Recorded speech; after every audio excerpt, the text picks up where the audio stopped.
Oh, Lord, the little thing's red. I gotta see what's going on. Apparently, I've got too much shit running on this computer.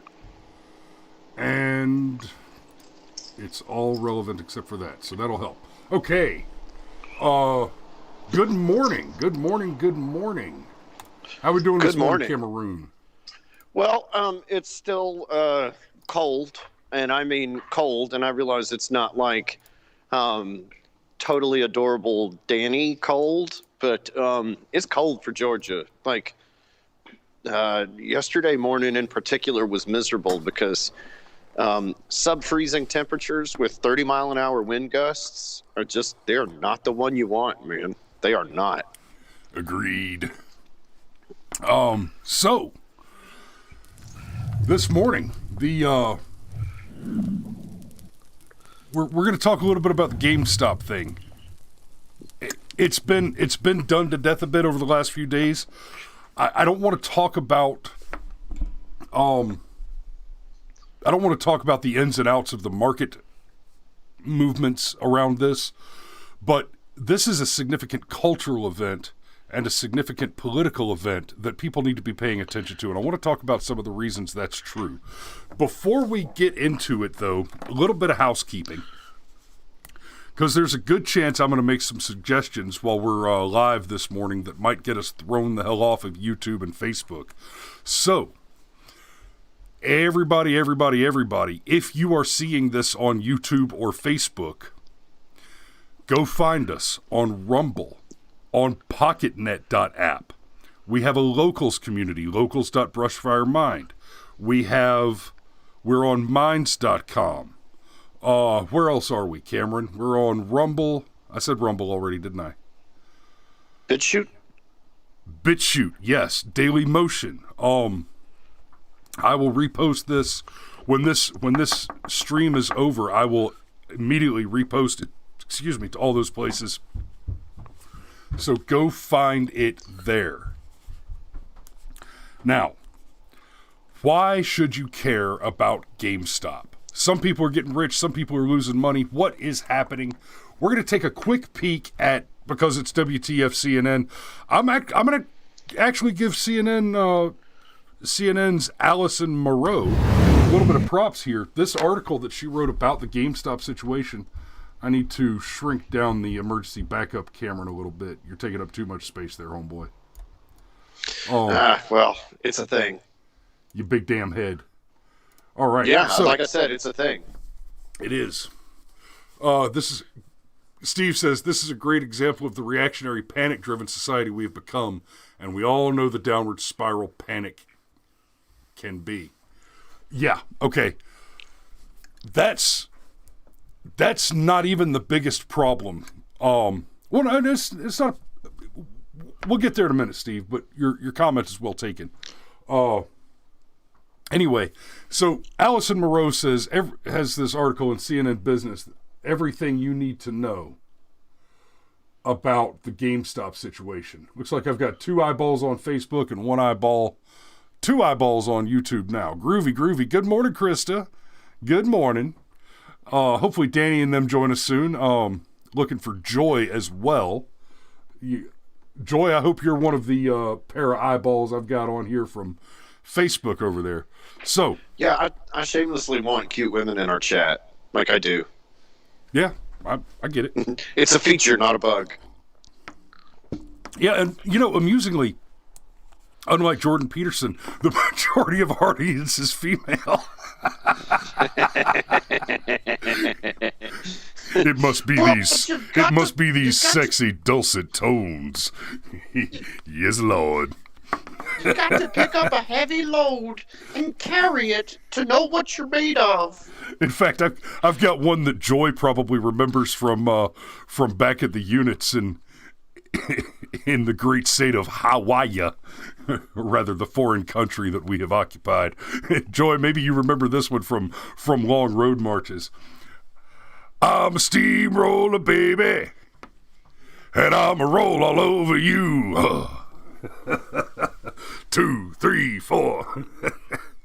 So, who's the monster and who's the hero in this case depends entirely on your perspective. This is the thing that Chicky gets wrong here. On one side of you on one side, you have a band of mostly young day traders who coordinate on Reddit to drive up the share price of struggling companies. This is true, including GameStop, BlackBerry, Macy's, and AMC. At least one Reddit user group posted that he'd paid off thousands of dollars in student loans with his GameStop gains. All right. On the other side, you have hedge funds and short sellers, those who've placed bets that a company's stock will crash. These are Wall Street elite, the sort of investors millions of people rely on to make the smart decisions that boost their portfolios. And there is another piece of the problem. Yes, Steve, we turned Steamroller Blues into Cadence, and a marching army singing Steamroller Blues in time and in cadence is freaking power, like gut rumbling thunder power right there, baby. So, these Wall Street traders are detested by many millennials and Gen Zers for creating a house of cards financial system that led to the 2008 crisis. That's adorable. The 2008 crisis was a housing. That's exactly what happened. Yeah, it had nothing to do with artificially manipulated real estate markets. It was the hedge funders and the short sellers were not innocent in the 2008 crisis, but the 2008 crisis was a real estate crisis. Yeah, I mean, what happens when you give people with shitty credit even shittier loans? Ooh, the 2008 housing crisis is what happens. Yeah, we'll get you a loan, Mr. 130 credit score, and never mind the fact that your interest rate is going to increase by 500% in 3 years, because it's not like we're planning on foreclosing, throwing you out of the house, and then reselling it at a reduced rate on a similar loan package, or packaging toxic assets. One of my buddies who has passed away, and by passed away I mean he's become an irredeemable leftist, Tommy Scott, painted a fantastic picture entitled Toxic Asset Relief, and it's similar to his other art in that it's a narcissistic self-portrait, but it is a narcissistic self-portrait of Tommy Scott standing in front of a blackboard covered in financial data while eating his own fist. I actually thought that was a pretty interesting metaphoric commentary on toxic asset relief. I mean, he is a very skilled artist. Yeah, but I mean, like, the vast majority of his paintings are of him naked with an over-exaggeratedly large phallus. The man's first name is Richard. He makes dick pics for a living. I mean, dick pics that take him about 6 weeks to complete because he's got to wait on the layers of oil to dry. Oh, yeah. No. I'm not downplaying the time consumption of artistically reproducing that amount of cock. So, the popular Reddit page Wall Street Bets is fond of targeting short sellers. Tommy and I had a falling out over politics that has never reduced my admiration of his talent as an artist or my concern at his unidimensional obsession with his own naked form. It's not hard to understand why someone would short GameStop, however. The company is expected to lose money this year and next. Okay. In fairness, GameStop is... I mean, it's the new Blockbuster. Guys, Blockbuster was already tits up back when Netflix still only came in the mail. Because for a lot of people who were just busy, if there wasn't a Blockbuster next door, if you had to go across town to get one, you know what? Sure, I can wait a day or two to get my DVD in the mail, and that's one less errand I have to run if I want to rent a movie. Blockbuster was screwed before streaming, and they didn't make the move, and then streaming finished them off. Go ahead. No, I was just going to say it's one of the many, many, many businesses that had an opportunity to partner with or even buy out its competition.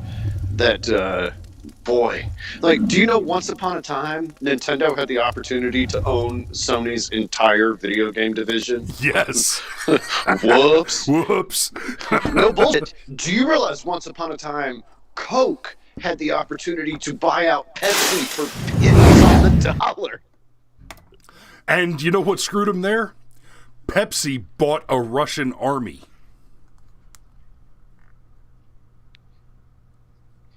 But that's real capitalism. What we're talking about here with all this stuff with GameStop, to a certain extent, it's also real capitalism because you should be allowed to bet on the markets. I believe vice should not be against the law. But that's not what we're talking about here. What we're talking about is how patently obvious the rules for thee but not for me are in this situation. I'm sorry, say that again. I'm saying, well, we're not talking about real capitalism in this particular situation because right. It's patently obvious that it's rules for thee but not for me. Right. There's been some substantial market manipulation going on here, and this. Okay, we're 13 minutes in, and we're creeping up on the point. But that's what we do. You got to have information before you can process new information. So, moving forward, I'm going to assume that most of you watching this video have already got at least the flavor of what's going on with GameStop. Now, several of the trading platforms, including TD Ameritrade and Robinhood, among others, have stopped not trading, buying. Okay, let me be clear about that. They haven't said you can't trade GameStop, BlackBerry, etc. They've said you can't buy it. Now, to be clear, the hedge funds in question, they can still buy. The buying of these stocks has not been halted on the professional platforms or at the exchange itself. No. What has happened is, and we don't know that there's a collusion measure here. We don't know for certain that that these large hedge funds who are the primary investors in making groups like TD Ameritrade and Robinhood, we don't know that these people who have money invested in these platforms and stand to lose money and could really use a favor from people that they're paying money to, we don't know that these platforms are breaking the law in order to benefit their fiduciary beneficiaries or benefactors. Oh, wait, you mean sort of like how we don't know that Jeffrey Epstein didn't kill himself? Oh, no. Crowder proved that.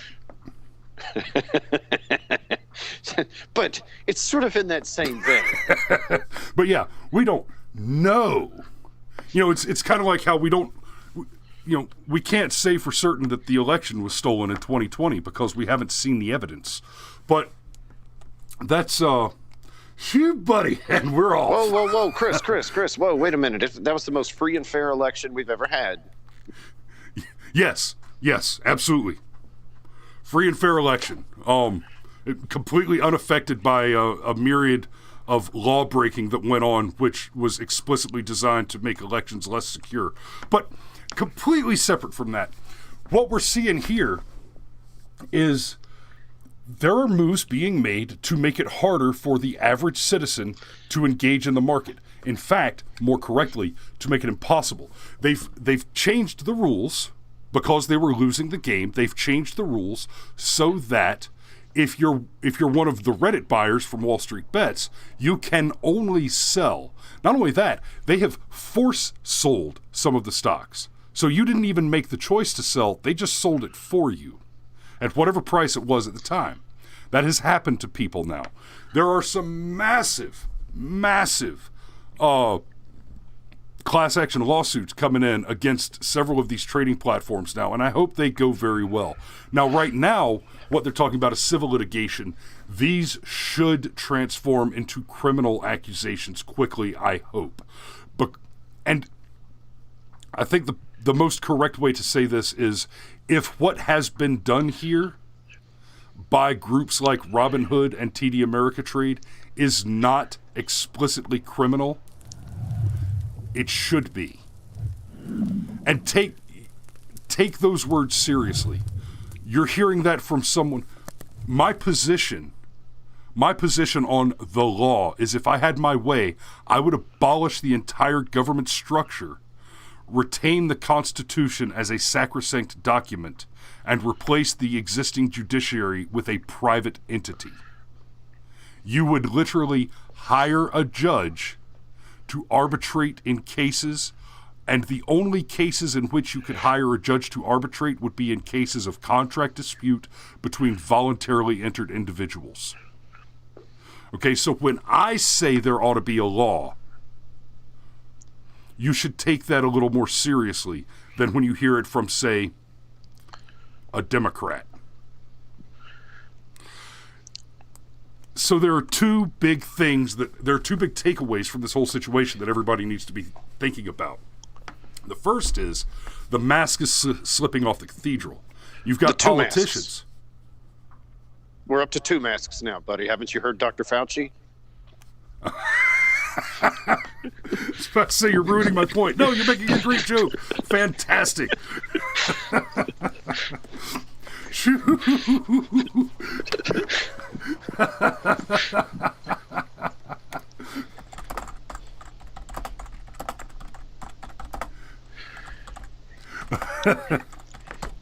Well, let me see if I can find that one real quick.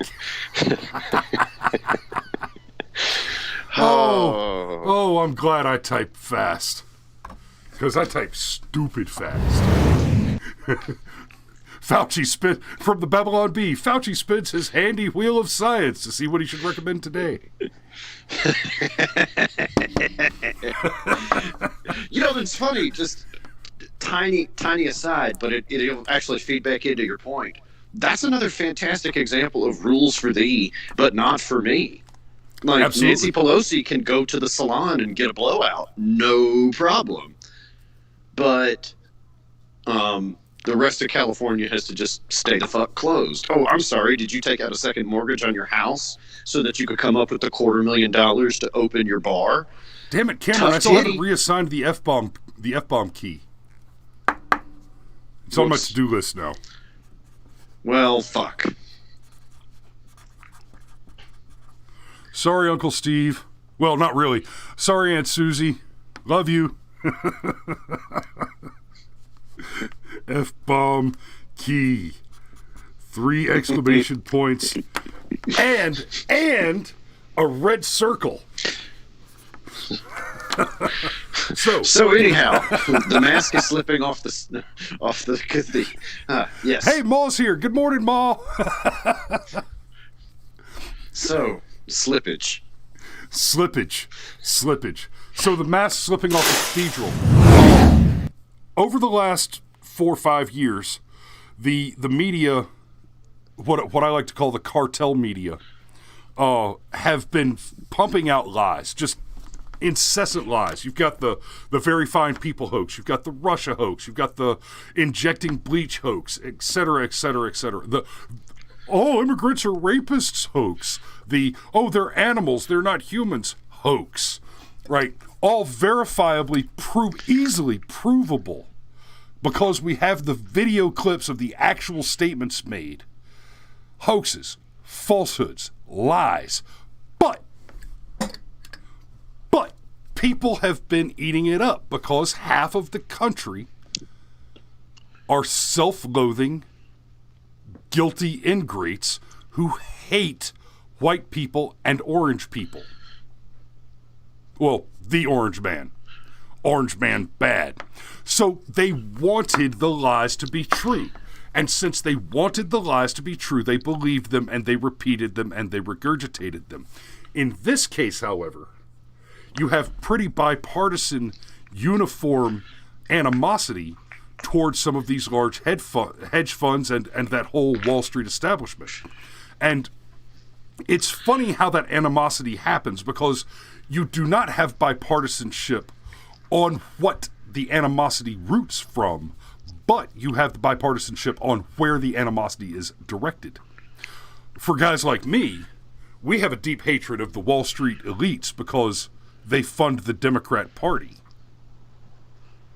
Yeah, they always talk about like the big evil Mr. Monopoly Moneybags guy is a Republican who just wants to screw over the poor and the middle class. But you just don't see a lot of conservatives in high finance, do you? Nope. Really odd that. Maybe that's the industry we should actually take over. We should all go get a Series 7 and just literally take over Wall Street. Yeah, I studied up for my Series 7 after I got my insurance license almost 10 years ago, and decided, you know what? I could really do this. I did some day trading. I was pretty good at it. I could really nah. It's too much headache. I'm good. I have since decided that I will never again day trade unless I'm also actively conducting combat missions. I do miss buying Ford, buying 1,000 shares of Ford stock, going out shooting some terrorists and coming back and selling the Ford stock for a profit. Those were good days. But anyway, Ooh, nice quote from Steve. Give me control of a nation's currency, and I care not who make its laws. That is, yes, and I forget who said it. That wasn't Goebbels, but it was someone. Damn it, Steve! I'm not gonna look it up. But yeah, Krista said Oompa Loompa lives matters. No, they don't. Yeah, if you've ever actually read the Willy Wonka books, like, they seriously don't matter. I mean, they do to Willy Wonka, but their backstory is dark. Quick aside, you mentioned the Oompa Loompas. I don't know if you guys know this or not. I found this story freaking hilarious and fascinating.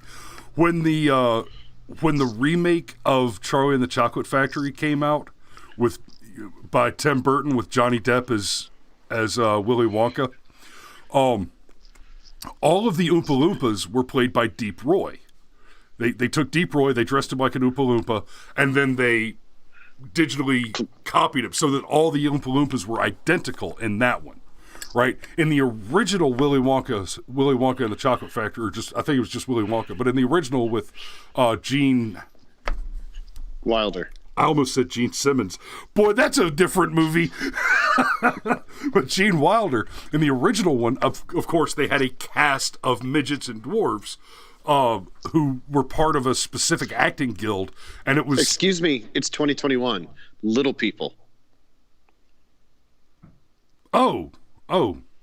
So it was this group of midgets and dwarves who played the Oompa Loompas, and it was, a lot of them were the same ones that had played the Munchkins in Wizard of Oz. When it came to Tim Burton's version of it, they had Deep Roy play all the midgets, and Deep Roy play all the Oompa Loompas, and the Midgets and Dwarf Actors Guild out of Hollywood sued the production for job losses. They sued the production because he was denying jobs to actual midgets and dwarves in favor of Deep Roy playing this character. I thought that was freaking hilarious. The only midget news that ever amused me more was when Australia outlawed dwarf tossing as a bar sport, and the Dwarf Tossers Union sued the government for lost wages. So, as a giant, I love dwarves, and I especially love the sport of dwarf tossing, and extreme midget wrestling. So, that's just a little peculiarity of my personality and interests there for you. Now, let's get to the second thing that y'all should be paying attention to, and why this story about GameStop is important. This is an example of what's called... There are two names for it that I want you to get familiar with. What the hell are you doing, Cameron? Dwarf lives matter. You sound like you're over there huffing whipped cream out of a paper bag.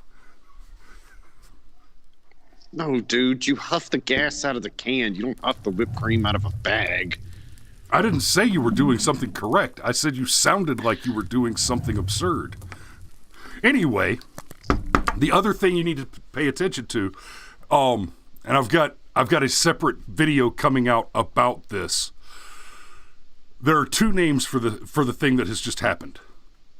Distributed cooperation, or more colloquially as it's known, and you'll hear this from the 4chan/poll guys, weaponized autism. Weaponized autism gets a bad rap as a phrase because it's somehow offensive, but y'all need to understand what it is that they're talking about, right? When you're talking about some guys with a dark sense of humor using a phrase like weaponized autism, they're talking about people who have extraordinary capacities, who have extraordinary abilities, and get laser focused on a thing. I think Scott Adams said it best when he was talking about election fraud investigations. He said, here's where you guys screwed up. You let the nerds get interested. And I quote, when you let the nerds get interested, they will find your shit. Right?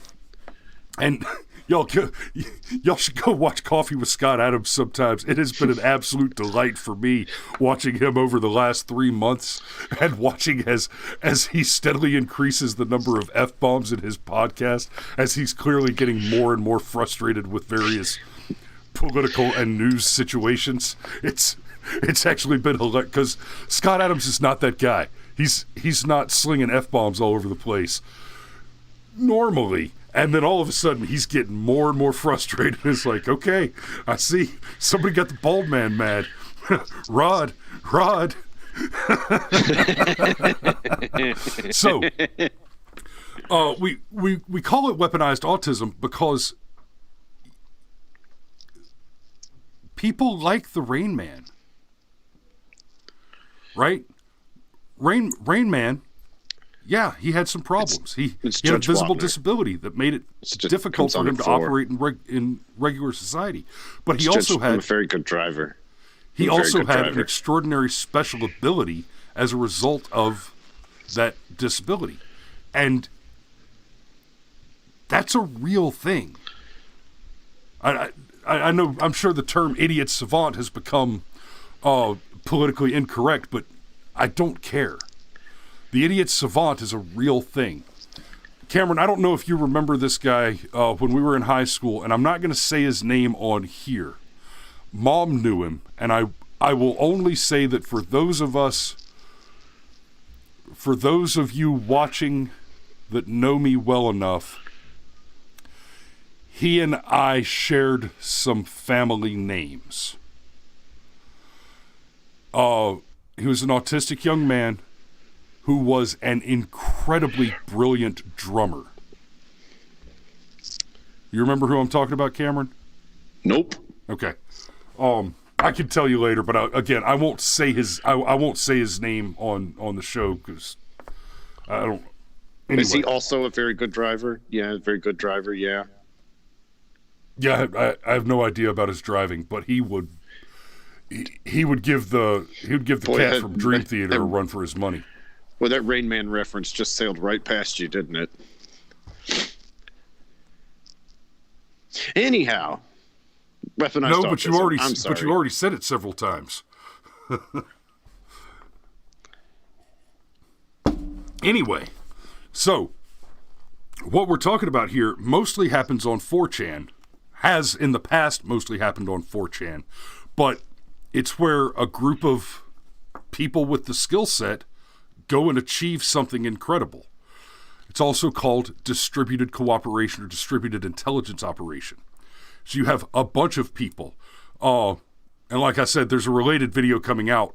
One of the instances that I found especially interesting was with the bike lock marauder at the Berkeley riots. There was turned out the guy was an assistant professor at Berkeley who was running around hitting people in the head with a bike lock at various demonstrations in 2015 and 2016.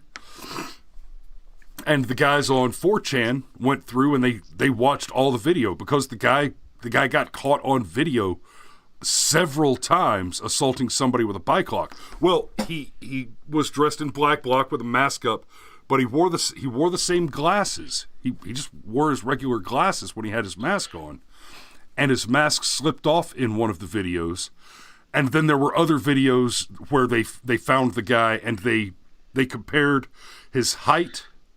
You know, they would use common objects in the video near him. Like one of them was, hey, there's a Starbucks venti coffee cup in this picture with him. We can use that to determine his height digitally. There's somebody holding a business card. We can use that, right?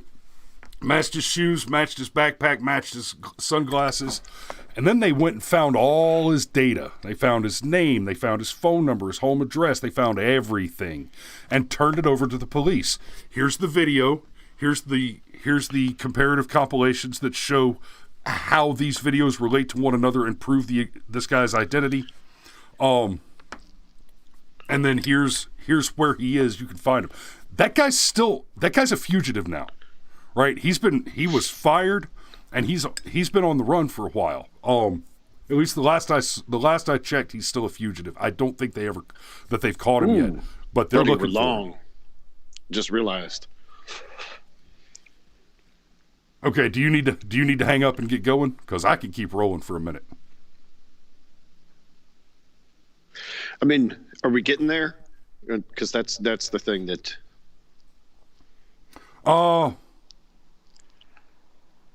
No, why don't you go ahead and hang up and I'll keep rolling because I've still got some housekeeping to touch up on, and I've got that clip that I mentioned that I want to share with everybody too. So all right, I'll probably be here for at least another 10 minutes. Okay. All right, so we'll get rid of Cameron, and it's just me now. I can go ahead and turn off the emergency backup Cameron so he doesn't interfere with my article view anymore. And there we go. So, I'll go back to just me for a minute. Damn, Cameron interrupted. I forgot where I was. Okay, so, point being, now we're seeing this weaponized autism and distributed cooperation spill off of 4chan and onto Reddit. And from there, it's just a matter of time before it starts picking up in other places. You know, maybe it can be organized on Twitter, Facebook, if you can avoid the censorship hammers. Another great place to do it would be locals communities, or even using an app like Signal, right? So there's a lot of room to speculate on which direction all of that can go, but bear in mind the power of the people to do significant things through distributed cooperation. You know, hey, this Reddit situation, you've got 8 million people following the thread, and 1 million of them actively trading to target and short squeeze these stocks.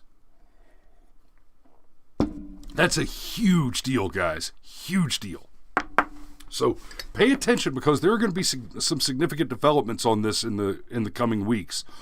And one of two things will happen. Either it will be determined that there were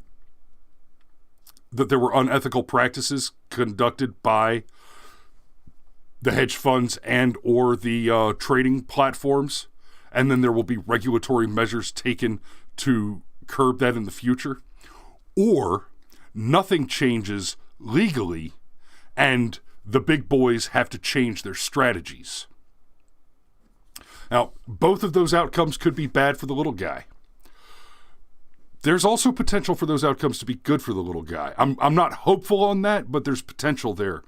And we'll have to see how it develops. I'll be giving it some more thought, and I'll probably talk about it more and more in the next coming weeks. But this thing's not over. This is just getting started. because there's a lot more to this than a bunch of billionaires getting squeezed and having their shorts pulled down over a stock situation. For one, the GameStop stock was shorted to 140%, which means that there were more shares being bought and sold than exist. So there's some suspicion, some speculation there that there's a chance that some of these hedge funds get caught in effectively what is a stock counterfeiting scheme.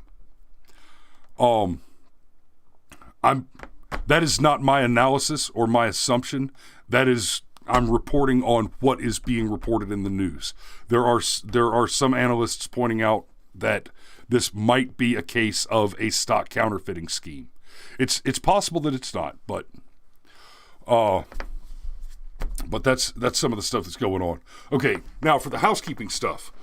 This Saturday is Ballapalooza. I will be there. I will be live streaming from Chateau Hillbilly, and we're gonna watch DJ Scotty suck some pig's nuts, and it's going to be hilarious. Now, yeah, Steve says, remember, while we focus on this, the nation is going another $2 trillion in debt. Yeah. Steve, I don't think most Americans appreciate what that means. Because it's not like, oh, well, I ran out of money, I guess I'll declare bankruptcy. That's not what we're talking about when we're talking about a national debt, guys. We're talking about when you're talking about defaulting on national debt is potentially war. It's much more substantial than you can't pay your bills. And get smart on numbers. Get smart on some numbers. The cost over time since the inception of the Great Society of the war on poverty in America is roughly equivalent to the current national debt. Okay, let me say that again more succinctly so that you understand. The amount of national debt we have accrued in this country is nearly identical to the amount of money that has been spent on welfare programs in this country since the inception of the Great Society Plan. Which is to say, we have a national debt that threatens to destroy the integrity of our country almost entirely because of our welfare state. So, I'm going to lighten the mood up a little bit. I was talking about Ballapalooza. I will be live streaming from Ballapalooza. I've got the new live kit up and running.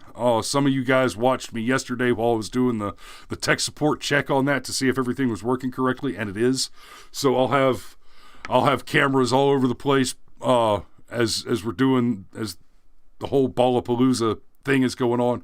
I will not be there all night because I've got work to do on Sunday, but we'll get probably an hour or two of streaming out of it. And in reference to that, I called into DJ Scotty's show yesterday, and I'm going to show you all that clip because it was a lot of fun. But a little bit of background. When I called DJ Scotty yesterday, he had about 14 or 13 minutes left in a 24-hour challenge. The challenge was somebody bet DJ Scotty that he couldn't go for 24 hours without cussing somebody out on the radio. And so a bunch of us tried to get his goat, tried to get him mad, tried to push his buttons and get him to drop some F-bombs on the radio. And here was my contribution to that. At the peak of his aggravation, right before he was allowed to pull out right before he was allowed to start pulling out the F-bombs again.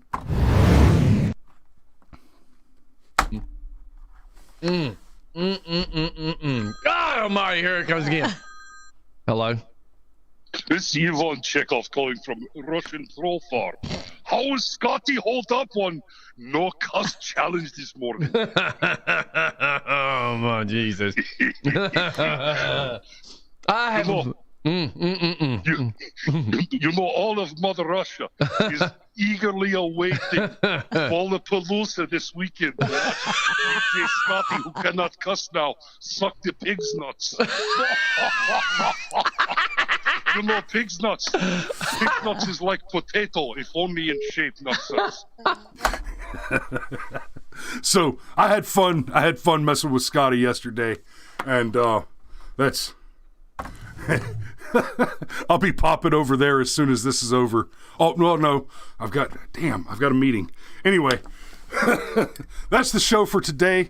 I hope you guys watch at least some of the live stream on Saturday when we're doing the Ballapalooza thing. Apparently they're gonna have pig's nuts and brains and pig's feet and all kind of goodies. And yeah, that'll be a hell of a show Saturday evening. I don't know what the times are on that yet. I'm still getting information kind of slow dripping in. But yeah, thanks for watching today, guys. Make sure you like, share, and subscribe no matter what platform you're on. If you could do it on multiple platforms, I appreciate that enormously. And just make sure you drop a comment, not just in the chat. Go down under the video and leave a comment, because apparently the new changes to the YouTube algorithm are putting a lot of weight on comments on videos.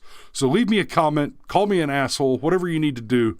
But do that to help feed the algorithm, help grow this channel, because yeah, the more reach I can get on YouTube, the more I can get people pushed off of YouTube before YouTube pushes me off. And I'd greatly appreciate any help I can get with that. Love you guys, and we'll see you tomorrow morning. That one.